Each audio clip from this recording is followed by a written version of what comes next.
Gente, voltamos aí para o terceiro bloco do Café com Drink. Meu nome é Thalita, eu sou psicóloga dos gringos, e eu estou aqui no mês de maio tomando um café preto, com a Bárbara Fázio, celíaca há 5 anos.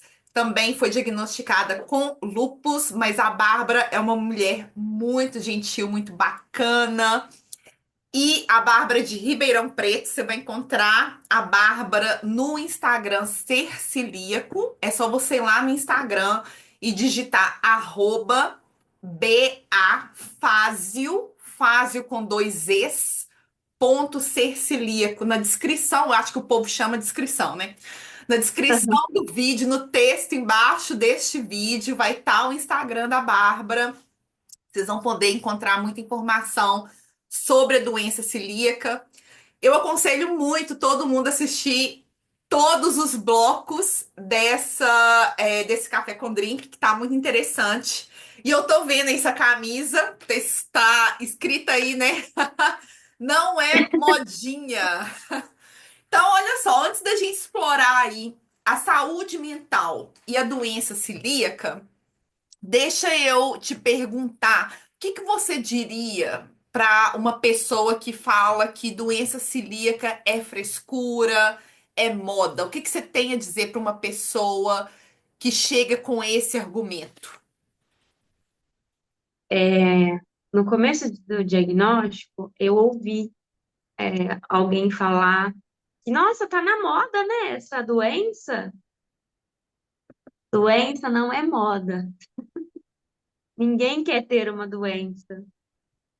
Optar por não comer glúten é uma escolha para as pessoas. Pro celíaco, é tratamento. Eu não tenho escolha. Então, não é modinha, não é frescura, é tratamento. Assim como o diabético, que precisa de insulina, precisa da insulina, nós celíacos precisamos ficar longe do glúten. É isso. Não tem muito o que falar, porque quem pensa desse jeito, não há o que você fale que mude a cabeça da pessoa. Uhum. Mas, assim, o que que você poderia dizer? Eu sei que você é advogada, você não é psicóloga, mas o que que você poderia dizer, Bárbara, claro, né, da sua vivência, é, o que você tem observado, o que que você poderia afirmar da relação entre doença celíaca e saúde mental? Eu acho que, assim, além da gente saber que a doença celíaca, ela pode afetar é, a parte neurológica, a parte psíquica, tudo. Quando você tem o diagnóstico, quando você está no processo de diagnóstico, a chance de você desenvolver uma crise de ansiedade, depressão, é muito alta. Então, por isso que eu falei que uma das coisas que eu sugiro para quem está aí buscando diagnóstico ou acabou de receber é um acompanhamento com um terapeuta. Precisa, porque é uma coisa difícil. E a gente também sabe que a doença celíaca não tratada, por falta de produção de alguns hormônios, que eu não vou saber falar quais, são termos mais técnicos, pode gerar uma depressão, uma ansiedade. Eu conheci uma celíaca que tinha transtorno de bipolaridade antes do diagnóstico. Lógico que ela precisou de medicamento, porque é uma patologia, mas depois que retirou o glúten por ser celíaca, isso tudo melhorou assim, disparadamente, porque tudo tem relação. Uhum. É tudo relacionado, né? O intestino é nosso segundo cérebro, então tudo começa ali. E aí acaba afetando essa parte emocional, neurológica, psíquica, enfim. É, muita gente, assim, eu achei super interessante, né? Essa. Simplificando, mas vale muito a pena voltar Uhum. no bloco anterior que a gente explorou aí sobre o diagnóstico, mas eu achei assim tão bonito essa essa torcida, essa virada que você deu aí, né, que o diagnóstico para você trouxe assim cura dos sintomas que você sentia decorrente aí da doença celíaca. Então, foi um maravilhoso aí o que que você fez aí desse diagnóstico, né? É inspirador. E muita gente, né, passa aí por umas, quando tá nesse processo de investigação do que é, o que que eu tenho, porque definitivamente eu tenho algo. É, Aham, as pessoas relatam, né, passar por um turbilhão de sentimentos, né? E eu posso atestar aí por mim mesmo. Então, como que a sua saúde mental ela era antes do diagnóstico, durante e depois do diagnóstico? Não sei se é bem fácil de colocar assim, né, numa é. linha do tempo, mas se você puder, assim, sei lá, hoje avaliar como é que você avaliaria a sua saúde mental aí nesses Olha, três a Bárbara, momentos. diante do diagnóstico, eu tenho dó das pessoas que me conheceram Antes. antes do diagnóstico e que não têm oportunidade de conviver comigo agora, gente, porque eu sou uma pessoa melhor. Eu era muito irritada, mas assim, muito, de dar patada em todo mundo mesmo. Eu tinha uma irritabilidade que me irritava, de tão irritada que eu ficava. Então, o que às vezes hoje eu respiro fundo e passa, na época era explosão. Então, eu era muito mais reativa, eu era muito mais explosiva, irritada, estressada. E depois do diagnóstico, eu pesquisei bastante e entendi que isso era já da doença celíaca. Por conta do intestino, né? O eixo do intestino-cérebro, essas coisas, tudo estava ligado. Depois do diagnóstico, gente, que eu parei de comer glúten, eu sou outra Bárbara. O Rafael, meu marido, me conheceu antes. Ele, de antes e hoje, ele fala, não, você melhorou muito.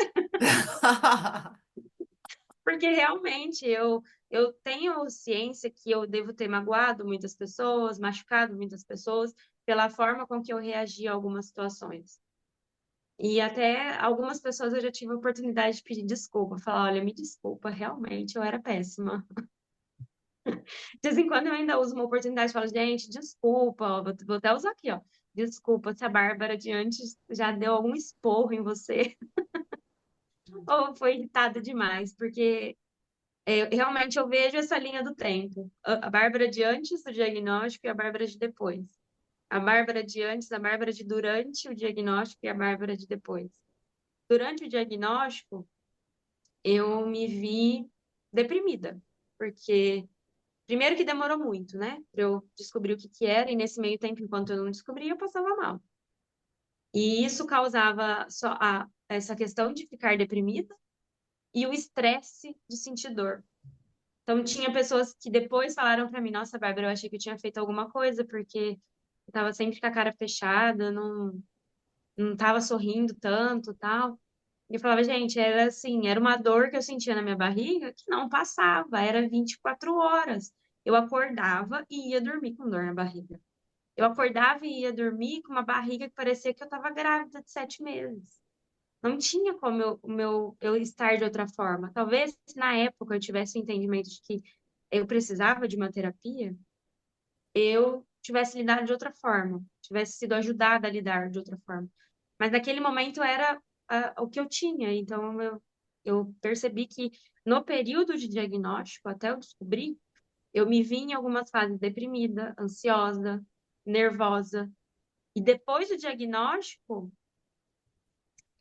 eu me senti melhor, mas depois, mesmo depois do diagnóstico, eu acho que foi em 2023. Em 2023 eu tive um episódio de depressão. Eu fiquei procurar ajuda médica, eu emagreci 10 quilos em menos de 2 meses, porque eu não conseguia nem comer.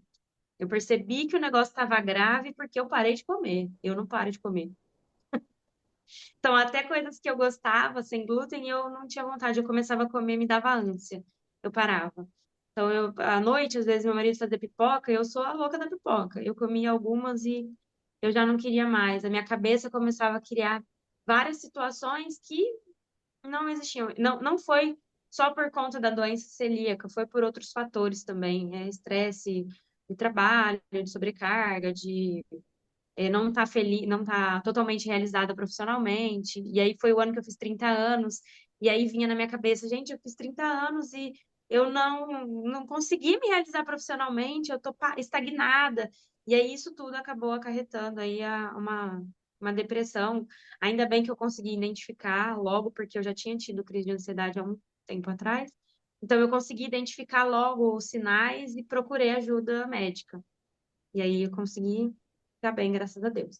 Mas eu tive esse episódio e eu acho que é muito natural, né? A gente vive aí num mundo que não há quem não seja ansioso hoje.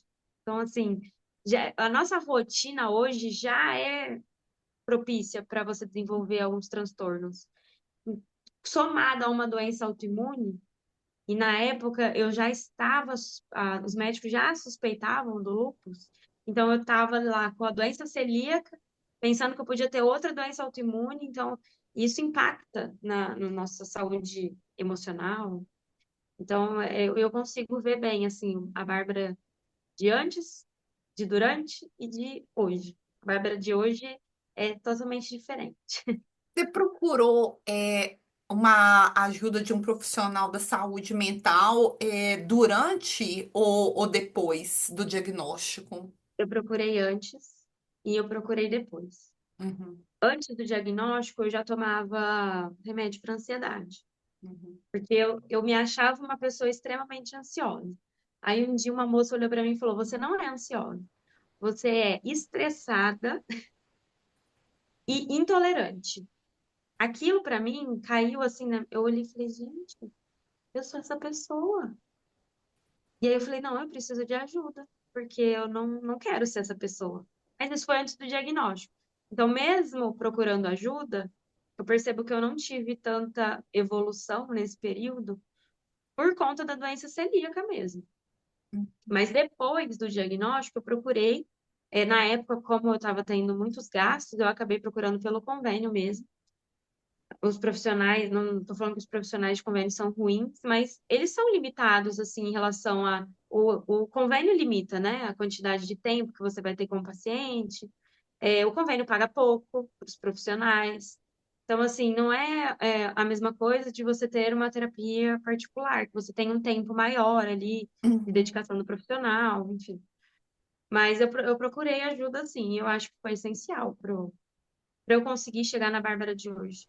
Se eu não tivesse procurado ajuda profissional, tanto com psiquiatra como com um psicólogo, hoje talvez eu não tivesse conseguido a, a chegar na Bárbara hoje. Ainda tenho muitas questões a resolver, mas eu já vejo como uma grande evolução, assim, a Bárbara de hoje. Você acha, Bárbara, muito importante procurar, por exemplo, um psicólogo especialista em doença celíaca ou não? Você acha que, assim, para você, isso não é necessário que o seu psicólogo, seu terapeuta, psicoterapeuta, seja uma pessoa ali especializada em doença celíaca? Olha, os que eu busquei, eles não eram especializados, mas Uhum. é porque era o do convênio. Então eu não tinha opção de escolha, de escolher ali. Mas se a pessoa tiver condições de procurar um particular, eu acho que assim é excelente. Se for um celíaco ou se for um especialista em doença celíaca, porque uma coisa é você falar para um psicólogo ou psicoterapeuta que você está sofrendo com a limitação do glúten porque você não pode comer. Quando a pessoa não entende sobre a doença celíaca, não sabe o que é, a primeira coisa que ela vai te falar, porque eu ouvi, mas e se você abrir uma exceção um dia para você se sentir mais livre?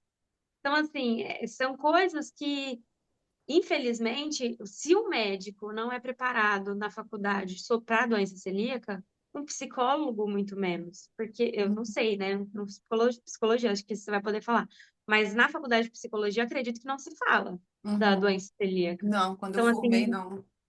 então assim, ele não vai ter conhecimento, ele não tem a obrigação de saber também sobre a doença Uhum, celíaca. Não é da área dele ali, né?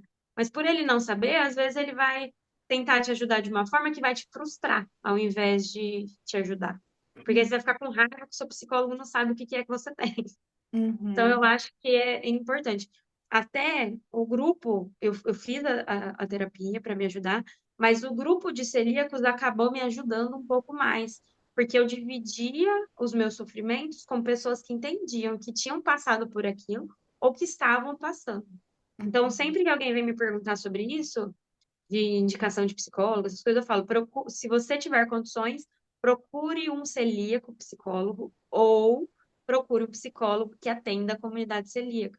Porque eu acho que é importante você ter falar sobre a sua condição com uma pessoa que sabe do que você está falando, que entende, porque senão a terapia acaba se tornando algo, ao invés de te ajudar, ela acaba se tornando um peso, porque você vai ter que ficar explicando para ele o que é a doença celíaca. Então, uhum. eu acho melhor procurar alguém que entenda.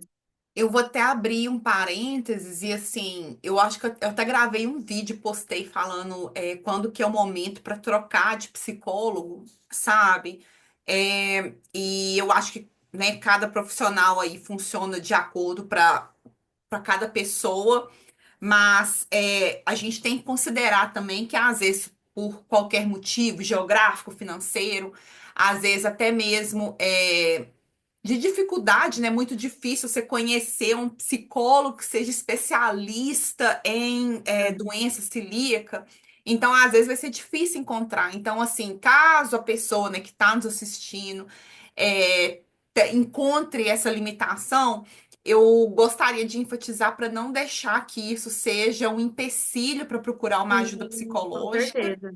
E eu acho que também tem que vir assim do cliente aquela coisa, olha, eu tenho a doença celíaca, esse é um dos motivos de eu estar aqui também. Você poderia se informar sobre a doença celíaca, você pode me ajudar, né? Eu acho que, e eu tô falando isso, você pode, né, jogando esse trabalho para o psicólogo, porque não vou entrar aqui muito em detalhe, porque é sobre você, mas assim, eu tenho clientes que às vezes são assim, de uma cultura totalmente diferente, sabe? E Aham, aí, ou de uma religião que, tipo assim, sei lá, eu nem nunca ouvi falar, não conheço. E aí eu já me vi tendo que estudar questão social, questão política, sabe? De país assim, sabe? Totalmente assim não famosos, digamos assim, aham, sabe? Então, assim, o psicólogo, eu tô falando assim mais de mim, a gente tem também que estudar, né, a cultura, o ambiente daquele cliente. Então, para o cliente, caso ele não encontre aí um psicólogo que é celíaco ou um psicólogo que não é especialista em celíaco ou que não tenha condições de trabalhar com esse profissional, que o cliente leve, né? Eu tenho a doença celíaca, este é um grande motivo de eu estar aqui. Eu preciso que você estude sobre esse tópico e junto a gente encontra aí um meio de navegar. Eu acho que isso pode ser também sim, uma forma, né? E aí acaba que cria uma onda que os profissionais, os psicólogos começam a estudar, né? Porque doença sim. autoimune ou qualquer doença vai afetar sim a saúde mental da pessoa. E voltando, né, fechando aqui o grande parênteses, a gente falou em contaminação cruzada no primeiro bloco. E a contaminação cruzada, ela traz muita ansiedade, né? Assim, muito medo, muita angústia, às vezes sacrifício, né? Como você falou aí, de não Aham. sair nos primeiros meses. Que conselho você daria para uma pessoa celíaca não ter tanta ansiedade, tanto medo com relação à contaminação cruzada? Olha, no começo eu tinha medo de pôr a mão em maçaneta de porta e alguém ter colocado a mão com glúten na maçaneta da porta. Uhum, E aí eu ia pôr a mão na maçaneta da porta, ia pôr a mão na boca e ia me contaminar. Então, assim, eu tive esse momento de hipervigilância, que tinha coisas que às vezes eu não precisava me preocupar tanto e me preocupava. A gente sabe que a contaminação cruzada, ela é real, ela é prejudicial para o celíaco, e é uma coisa que às vezes alguns celíacos não entendem não é porque você não passou mal que não teve contaminação. Então, por isso que a gente tem que saber fazer o gerenciamento de risco correto. Existem celíacos, como eu disse, assintomáticos. Eu tenho uma amiga celíaca que ela pode comer um pão francês da padaria que ela não vai sentir nada. Ela não tem sintoma nenhum. Mas quando ela vai fazer o exame, o intestino está danificado lá dentro. Então, assim, essa questão de falar comi, não passei mal, não quer dizer que você não se contaminou. Eu acho que isso gera uma, uma insegurança também. E uma dica é: não deixe isso te paralisar. Eu me paralisei por muito tempo, de não querer ir no lugar, às vezes até tinha medo de levar minha marmita, comer lá e minha comida ser contaminada por alguma coisa. Então eu comia em casa e ia sem comer. Algumas vezes hoje eu ainda faço isso, mas não é mais por medo de contaminação, é por não tô afim de carregar marmita. Ou é um lugar que ninguém me conhece, eu vou ter que ficar explicando e hoje eu não tô afim. Aí eu como em casa. Mas eu acho que o grande segredo da contaminação é você saber ponderar. Por exemplo, eu não sou a pessoa que vai ficar se arriscando indo em restaurante que não é apto para celíaco, que não é 100% sem glúten. Mas se em algum momento eu tiver uma grande vontade e não conseguir suprir com algo que eu estou fazendo em casa, eu vou gerenciar o risco. E isso, assim, não é um aval para o celíaco fazer isso toda semana, porque é um risco. Gerenciamento de risco. Pode ser que nada dê certo. Então, Uhum. é algo para você fazer de forma mais esporádica. E, assim, investigar. Olha, o segredo de tudo é se programar. Vai ter um almoço de família na casa da tia Mariazinha. O que vai ter na casa da tia Mariazinha de comida? Ah, vai ter uma feijoada aqui no Brasil, né? Uma feijoada. Então eu vou fazer um feijãozinho preto para mim, vou levar comida parecida, semelhante, porque você vai estar comendo a mesma coisa que as pessoas. Isso já traz um conforto. Ou vai ter uma festa e eu não tô afim de carregar minha marmita. Vou me preparar para comer em casa. Celíaco bem alimentado não passa tanta vontade. Às vezes a gente tem a vontade de estar comendo junto, mas você tá com a barriga cheia, você não vai passar fome. Então, eu acho que a dica é se organizar para não sofrer com essas ansiedades. Eu acho que o extremismo é o problema. Quando a gente coloca tudo no extremo, não é confortável. Você não pode ser tão frouxo que te faça ser contaminado o tempo todo. Mas você também não pode ser extremo que vai te fazer a perder a qualidade de vida com a sua família, com os seus amigos. Tem que encontrar um ponto de equilíbrio. E esse ponto de equilíbrio você encontra com terapia e com a ajuda de outros celíacos que vão partilhar com você como eles fazem. Olha, eu tô com vontade de comer um, sei lá, uma batata frita. Tem algum lugar que vocês vão que é feito separado, que o risco de contaminação é menor? Ah, tem um lugar tal. Vai lá e conversa com o gerente. Você vai conversar com o gerente, explicar para ele tudo. Ó. Ah, o lugar que você faz a fritura. Então, frita batata? Frita alguma coisa empanada? Não. Ah, você pode usar um óleo novo? Chega antes do restaurante, chega na hora que o restaurante abre. E a hora que o restaurante abre, vai ser o primeiro óleo. Então, você pega ali a primeira batata frita feita e você come ela com mais tranquilidade. Pede para não pôr tempero. Explica que precisa ser um recipiente com material não poroso. Pergunta se tem aquelas lavadoras industriais consegue quebrar a partícula de glúten melhor do que a lavagem manual, porque aí não tem a bucha que pode estar contaminada. Tem muita coisa na contaminação e isso gera ansiedade. Mas quando você compartilha isso numa terapia para te ajudar a organizar as ideias e conversar com outros celíacos, para que outros celíacos te passem as experiências e te diga como você pode fazer, Eu acho que isso vai aliviando. Eu acho que no começo é normal isso gerar uma ansiedade maior. Mas entenda que no decorrer da sua vida celíaca, que é daqui até o resto da vida, você vai conseguir ver isso com maior tranquilidade. E aí você vai, de forma saudável, conseguir entender se você quer se arriscar ou não. Se você opta por não se arriscar. Tem gente que opta por nunca se arriscar e vive bem com isso. Mas tem gente que, se optar por nunca se arriscar, não vai conseguir viver bem com isso. Então, eu acho que isso é uma coisa que eu acho que falta, às vezes, na comunidade celíaca, é essa compreensão com o outro. Porque a gente quer jogar a nossa realidade para outra pessoa. Eu me sinto bem não me arriscando, mas aquela pessoa não se sente. Então, se ela fizer isso uma vez no mês, não vai prejudicar a saúde dela. Não sei nem se eu posso falar isso, né? Se não, não vai prejudicar a saúde dela de uma forma tão grande se ela fizer isso toda semana, entendeu? Eu acho que a análise de risco ela não pode ser algo da sua rotina. Todos os dias você fazer isso. Mas você fazer isso uma vez a cada 2 meses, uma vez, esporadicamente, eu acho que é saudável. Tem pessoas que precisam disso. Então, eu acho que é você saber ter o equilíbrio aí e saber até onde é o seu limite. Eu acho que isso é importante. Não sei se eu consegui responder, mas é isso. Conseguiu, e conseguiu até dar dicas, veio com exemplos. E deixa eu te perguntar, você falou aí, né? Tô torcendo aí para quem assistir esse bloco, assistir todos os outros, mas e um dos blocos você falou, né? Você mencionou aí a mudança, né, de peso que você teve.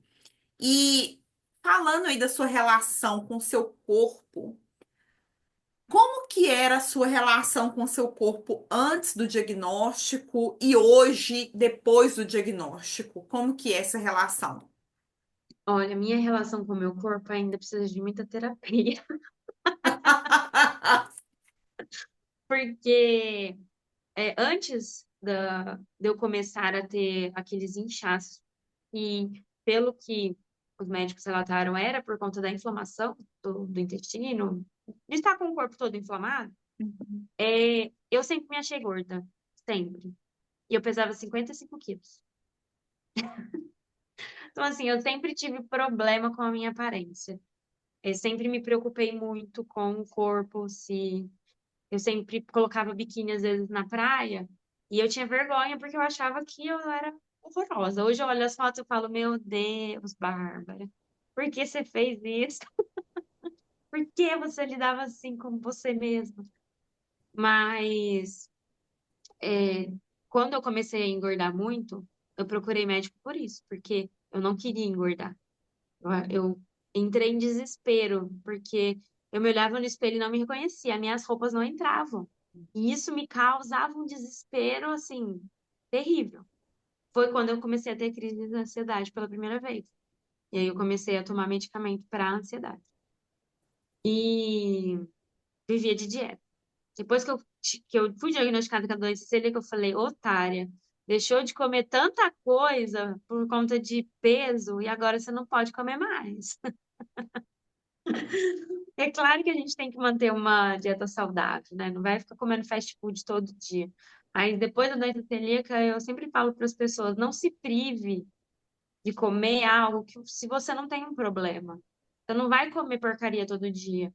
Mas quando você tá com uma vontade, assim, uma vez na semana, 2 vezes na semana, come. Você pode comer. Acho que a gente às vezes se prende em dietas muito restritivas para perder peso só por estética. E quando você pensa só na estética, eu sou a pessoa que fala, não faça isso. Eu fiz e me arrependo. Me arrependo mesmo. Depois do diagnóstico, eu consegui perder um pouco do peso. Não voltei ao meu peso original. Acredito que não vou voltar. Por um tempo, isso para mim foi tudo bem, porque eu consegui perder um peso considerável, aí devo ter perdido uns 11 quilos mais ou menos. E aí eu fiquei bem comigo mesma. De vez em quando eu dava uma olhada no espelho e falava, tá bom. Mas aí eu tentava voltar a cabeça no lugar e falava, não, tá bom sim. Mas depois um pouco antes do diagnóstico de lúpus, eu voltei a inchar muito. E aí isso me destabilizou emocionalmente novamente. Porque as roupas não entrarem, eu não consegui pôr uma calça, meu rosto ficar desse tamanho, era algo que me incomodava muito. E me incomoda até hoje. Então, assim, o inchaço abdominal da doença celíaca já era um problema para mim. Somado ao inchaço do lúpus, acabava comigo. Então, essa parte da autoestima, para mim, é uma das piores. Porque eu ainda luto contra isso. Eu ainda tenho dias e dias.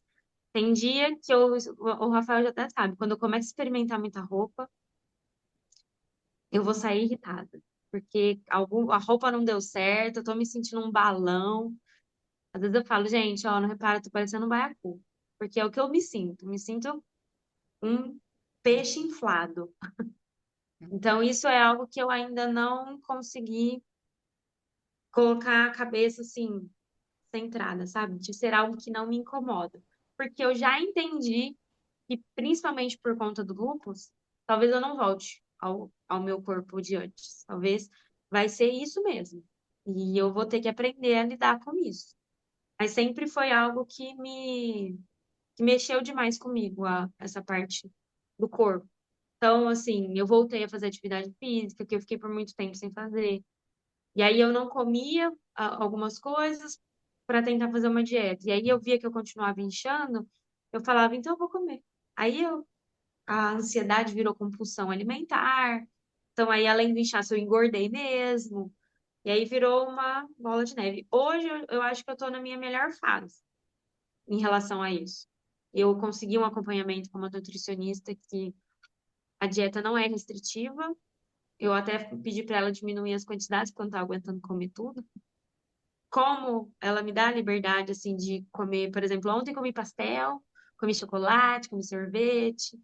Então, assim, eu tenho esses meus momentos de comer coisas gordurosas, mas eu estou no momento que eu estou conseguindo olhar para mim e me sentir bonita. Porque tem dias que eu não quero nem me olhar no espelho. Já teve vezes de eu fugir do espelho. Tomar Uhum. banho e sair correndo para não passar na frente do espelho. E eu não queria me ver de jeito nenhum, porque eu não conseguia aceitar a minha imagem, o que eu estava vendo. Então, assim, é algo que eu ainda luto contra, essa parte da estética.